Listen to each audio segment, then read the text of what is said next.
Alrighty guys, so the first step is going to be clicking the top link in the description below or visiting ryanoscribner.com/cash app. This is my affiliate link and it's a way for you to support me for putting this video together at no additional cost to you.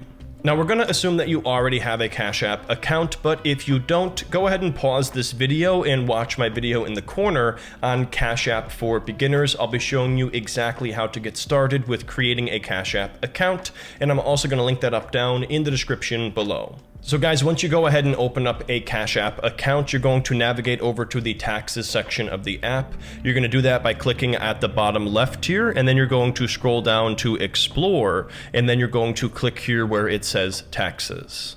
Now, when you click on that, it's going to give you information about filing a tax return on Cash App. But as far as why people are doing this and why we're using it as the method for this video, first of all, it's completely free, so that's a huge benefit. And it's also extremely easy. I'm going to show you in this video how we're going to be doing all of this right from a phone. And in years prior, it's been really difficult to do a tax return right from your smartphone. So that's a few reasons why we're using Cash App here for this example. There's also other helpful tools in here, such as estimating your refund amount and tax planning tips if you want to get started with things like that. But for now, what we're going to do is click on the File for Free button right here in the middle, and then we're going to click on the Continue button at the bottom. The first thing it's going to have us do here is verify a two-factor authentication code. So we're going to go ahead and click on verify, and then we now have to create a password. Now this is going to be a separate password than your Cash App account, and this is specific for Cash App taxes. And the reason they do this is because at any point in time, if you want to switch over to your computer to access different documents or whatever it may be, you can switch at any time, and you're going to use this Cash App password to access this tax return from your desktop computer, for example. So go ahead and create a password and then click on Continue. Once you enter your password, it's going to ask you some questions related to your tax return. The first one here is, are you filing jointly with a spouse? So in this case, this is going to be a single filing. I'm going to say no, but if you are married filing jointly, you're going to click on yes. It's then going to ask us here whether or not you have any dependents. Now, a dependent is somebody who relies on someone else for financial support. For example, children are dependents of their parents because they depend on them for money, food, and shelter. In terms of taxes, a dependent is usually someone you take care of and can claim to get certain benefits or deductions. So the main question here is, do you have children that are living with you? So in this case, it's going to be a no, but if you do, you're going to click on yes. And then it's going to ask if any of the following apply to you. Have you worked and lived in different states? Did you work in multiple states? And did you have any foreign income over 600? In this case, that's going to be a no, but you would click yes if it was. Now we're going to click on Continue once again. And now it's going to ask us, how did you make money in 2024? And you're just going to check the boxes that apply. So in Taylor's case here, all of her income is independent contractor work or self-employed, so we're going to check that. But if you are an employee and you received a W-2, you would check that box here. But in this case, we just need to check the one here for self-employment. As far as investments and interest, she has both of those. So if you earned any interest income on your high yield savings, or if you sold off any stocks or even cryptocurrencies, you're going to want to check those boxes. It's also going to ask about property. So if you sold a rental or personal property, you're going to check that box there. And then it's going to ask about other types of income, whether you had government payments, retirement income, or any other miscellaneous income. So we're going to leave all of that as is and click on Continue once again. And guys, real quick, if you've gotten any value out of this video so far, make sure you drop a like as well as subscribe and hit the bell for the algorithm. It's now going to ask us about personal expenses for 2024. So if you had any of these, you can check the box. Family expenses, charitable donations, tuition, moving expenses, homeowner expenses, etc., etc. In this case, none of these are going to apply, so we're just going to click on Continue. And they're now going to ask you if either of these less common situations apply. Did you submit estimated tax payments? So if you did, you can check that box. So if you're a business owner who does this, that's an example where you would check that. And were you issued an identity protection PIN? Neither are the case, so we're going to click on Continue. And this is where it tells us about how you can switch over to the computer at any time. So all you would have to do is log in with that separate Cash App taxes password that we just created. So now we're going to continue the tax filing here, and we're going to begin entering the information from Taylor's various tax forms. Now, for those who aren't familiar, a tax form is a document used to report your income, expenses, and other financial details to the government.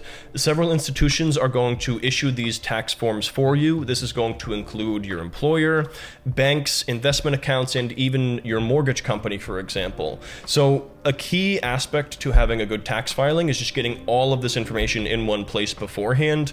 That way, once you start filing your taxes, you can just go right in a row, enter all the info, and it should take you about an hour.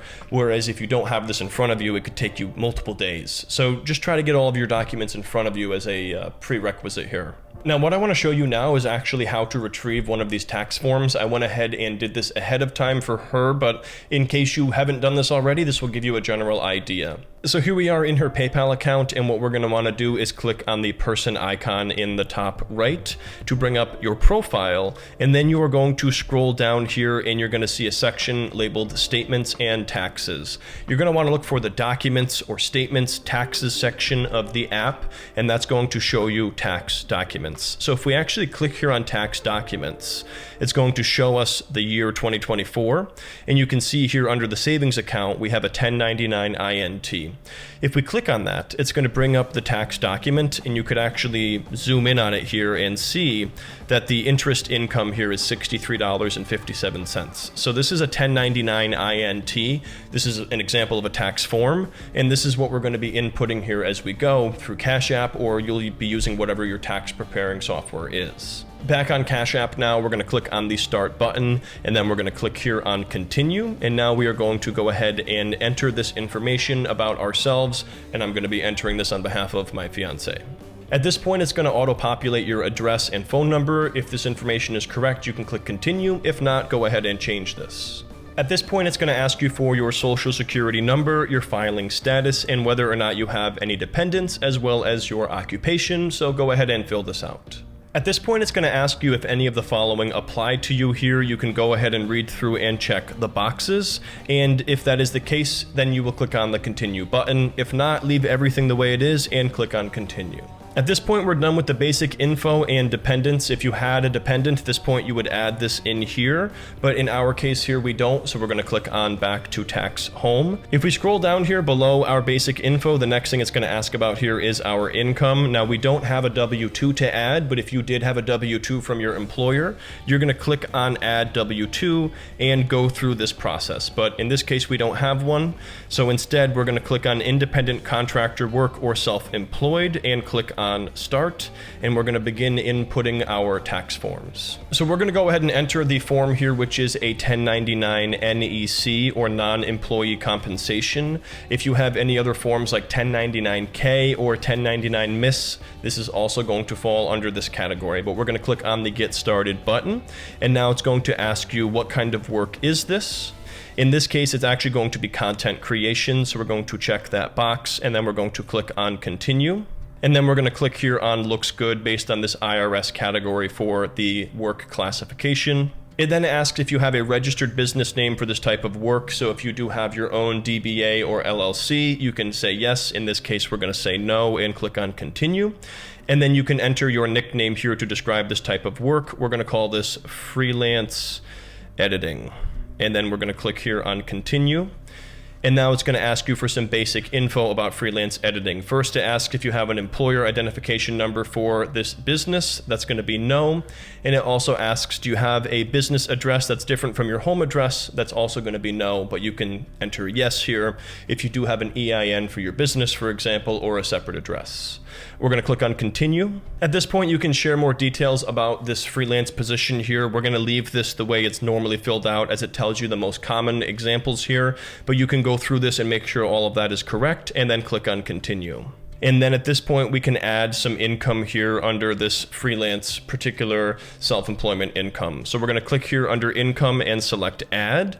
And now we're going to add this particular 1099 NEC.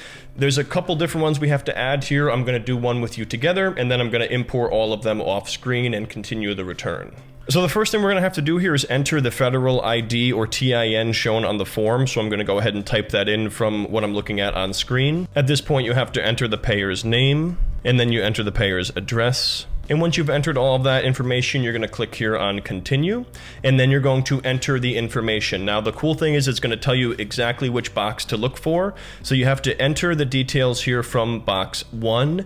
In this case, that's going to be 28,586. And then you're going to enter box 4 if there is any withholdings. In this case, it's going to be a 0. After that, you're going to click on the continue button at the bottom, and then you can add another 1099 NEC at this point in time. Okay guys, so we went ahead and added all of Taylor's self-employment income, but now we are adding investment income, and I wanted to show you guys how to do this. So if you made any money through investing in the stock market, through apps like Robinhood, for example, or even any cryptocurrency transactions through apps like Coinbase, that's going to apply to you here. So what you're going to want to do from here is scroll down here to your income, and you can see where we have filled out now this independent contractor work. It now shows 33,226, and I will say she does already owe 6,000, so she's not going to be thrilled about that. So please drop a like here for my sanity after I have to reveal this information to her later, and stick around because you might want to see the reaction. Anywho, moving on now to investments. And then within this section, we have 1099B. This is most likely the form you're going to receive from Robinhood, or where you're going to log cryptocurrency transactions. You can see 1099B is for the sale of stocks, mutual funds, bonds, or digital currencies. But you may also have dividend income 1099, 1099 DIV. You may also have other capital loss carryover, for example, if you have losses from a prior year. So those are less common. They don't apply here. We're going to click on edit/review under 1099B. Now, I already added 2 sales here from her public.com account, but what we're going to do now is add the Robinhood account information, because she has both a long-term and a short-term sale. So this can get a little bit confusing. That's why I wanted to show you on camera, but we're going to add all of these sales together here for your different accounts. So if you have multiple 1099Bs, they're all going to go in the same place here, and then they all get calculated together. So I added the public.com ones, but now what I'm going to do is open up the 1099B from Robinhood, and I'll show you as much on screen here as possible. And what we're going to be notating here is actually a capital loss here on the sale of a cryptocurrency investment. So there are some capital gains we can see so far. For example, $64 in gains from this top sale and $84 from this bottom one, but this is actually going to offset that. So that's why you want to make sure you include all of these, because the losses can offset your short-term and long-term gains. So we're going to click here on add more sales, and what we're going to select here is a summarized entry. And for the description here, I'm just going to call this Robinhood, but you can type in whatever you want. So the first thing we have to enter here is the proceeds. So in this case, we can see from the form here, we're just going to go with the grand total. Now, there was only one crypto sold, but if you have multiple, you might just choose to do the grand total, or you can log each one if you want by selecting different options prior. But we're just going to go with gross proceeds here. So the proceeds came in at 248.05. and it's going to round that for us. And now you enter your cost basis, which was $555.53. And then the sale category. Now, as far as the sale category, this does get a little bit confusing, because you can look here at the lettering and this should line up for you, but it might not line up exactly. In this case, it's calling this a box E, which is going to be a long-term basis not reported to the IRS. So we have here box E, long-term not covered. That's what we're going to select, and then we're going to click on continue. And now it recorded that Robinhood crypto loss, which is offsetting those gains here from the public.com account. And now we're going to go ahead and record the tax form for Coinbase. Now guys, the Coinbase tax form looks a little bit different. That's why I wanted to show you how to do this separately. And in this case, we're going to record each individual sale, because she actually has 3 individual cryptocurrencies that were sold for a slight loss here. I think it was a total loss of about $49. But we'll show you how to do that here. Once again, you're going to click on add more sales, and we're going to do one sale at a time this time instead of doing the summarized entry. And I'm going to record all of these sales just to show you exactly how to do this. Under description, I'm just going to put the type of currency here. So AERO is the symbol. And then we have the date acquired, which is 12/10/2024. And then if you had various dates, you could check that box here if you want to, but this is thankfully all on one date. And then the date sold was not long thereafter, 12/18/2024. 2024. And the proceeds here was $205.89, with the cost being $250. As far as the sale category, in this particular case, it doesn't give us a box, but since this is a short term, I'm going to go with box A, short term covered, but obviously make your own decision about what you choose here. And again, this is not any kind of tax advice. I'm not a tax advisor. Make sure you consult with a professional for your specific situation. We're going to click on continue now. And that added this individual sale here for Aerodrome within Coinbase. We're now going to do it for XRP and the other sale here that has to be recorded, but I'm not going to show you all of that here just to save some time. So just like that, I added the 2 sales here through Coinbase. If you had sales that resulted in gains, it would be showing a gain here, but in this case, it was 2 sales that resulted in a loss, and that can now offset any other investment gains that might be taking place here. But that's going to be it for her, so we're going to click here now on continue. And we have now filled out all of our investments, and this has resulted in aggregate here of a total of a loss of $209 for all investment activity as far as 1099B goes, which is going to be the sale of stocks, bonds, mutual funds, and cryptocurrencies. Now, if you do have a 1099 DIV or anything else, you're going to enter that here. But in this case, we don't have those, so we're going to click on Back to Taxes Home. And now we're ready to continue on to your expenses. So now that we scroll down here past income, we can see the option here for your deductions and credits. So you have the qualified business income credit that is automatically populated here.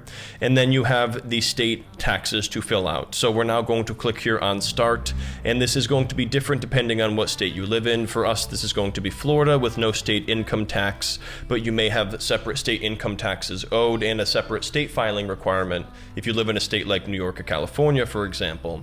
And if you lived or worked in more than one state, you can check that box, but we're just going to click on continue. And as you can see, Florida doesn't have state income tax, so there's no state filing, which is super helpful. So now we can review and file the federal. Now, one thing recommended here is to add business expenses that we haven't yet. So we're going to click on check this out. This is great that, for example, here with Cash App, you get these recommendations as you go. So under the freelance editing employment, which we can select, we're going to now add some expenses. And to do that, we're going to click on the 3 dots and click on edit, and then we have expenses and deductions. So now we're going to click on add, and these are going to be different items that apply. So if you had any personal driving that was required for your business or self-employment, you could add that.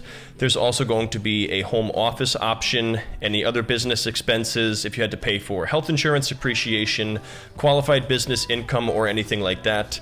In Taylor's case, she doesn't have any expenses like that, as I capture a lot of these deductions through my tax return.